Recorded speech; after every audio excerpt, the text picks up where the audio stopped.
48 साल हुकूमत की है औरंगजेब ने। 48 साल में अगर वो हमारे हिंदू भाइयों का कत्लेआम करता तो कितने कर लेता। रह जाते हमारे हिंदू भाई।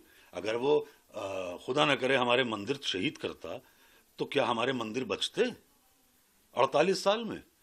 यहाँ 10 साल की हुकूमत नहीं है, कितनी जगह बुलडोजर चल गया।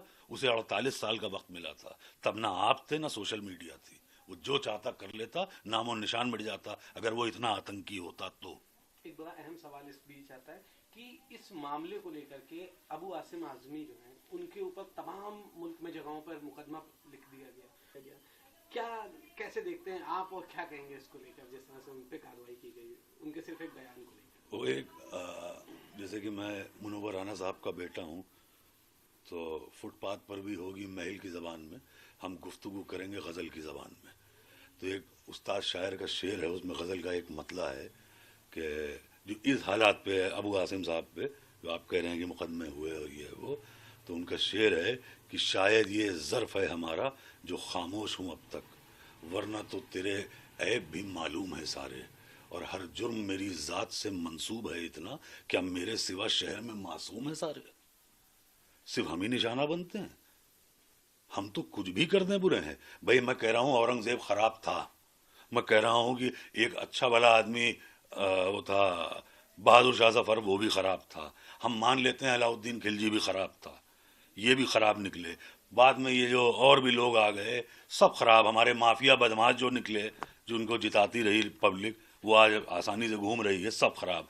जब मेरे वालिद मुनव्वर राना खराब हो सकते हैं तो फिर तो ये लोग तो बहुत बुरे हुए हैं भाई। ये तो मतलब मेरे वालिद की क्या गलती थी?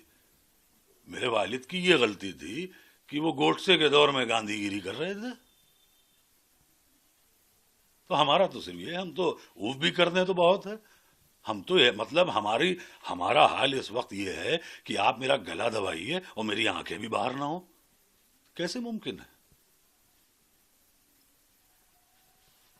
आखिरी सवाल रहेगा, बड़ा अहम सवाल है कि जिस तरह से आज के दौर में 400 साल पहले, 500 साल पहले या 200 साल पहले जो पूर्व में चीजें हुई उनको बार बार कुरेदा जाता है और उन पर सियासत कहीं ना कहीं आके ठहर जाती है, उन पर चीजें बेस बन जाता है। मौजूदा वक्त की जो स्थिति है उसे सब भूल जाते हैं।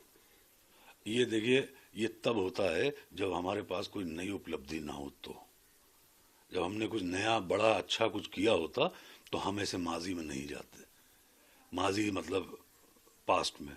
उर्दू की बात आ गई तो अभी से भी हमारे यहाँ कहा गया कि उर्दू ज़बान ख़राब है। अब बताइए साहब, फ़राग गोरखपुरी इतना बड़ा शायर, रघुपति सहाय नाम था उनका, उनका तखल्लुस था फ़राग गोरखपुरी।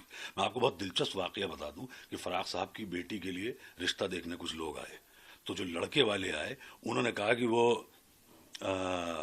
तो फ़राग साहब से, उनका तलफ़ुज़ बहुत ख़राब था, मतलब प्रोनंसिएशन।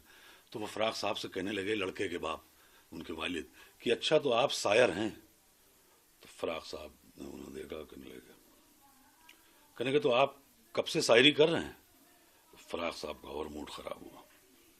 तो कहने लगे फिर कोई गज़ल सुनाइए। फ़राग साहब कहने लगे, सुनिए, आपका रिश्ता आपके लड़के का मेरी लड़की से हो या ना हो, लेकिन मैं और देर आपको अपने कान में पेशाब नहीं करने दूंगा। फ़राग साहब कहते थे, प्रोफेसर थे रघुपति साहब फ़राग गोरखपुरी। फ़राग साहब कहते थे कि उर्दू इसलिए पढ़ लो कि अगर कल को अफसर बन जाओ तो अफसर मालूम भी दो। तो ये थी उर्दू ज़बान। और रही बात ये जो इतिहास और पास्ट, ये देखिए ये दोहरा मापदंड है। मेरा मानना ये है कि आप ये दोहरा मापदंड लेकर नहीं चल सकते।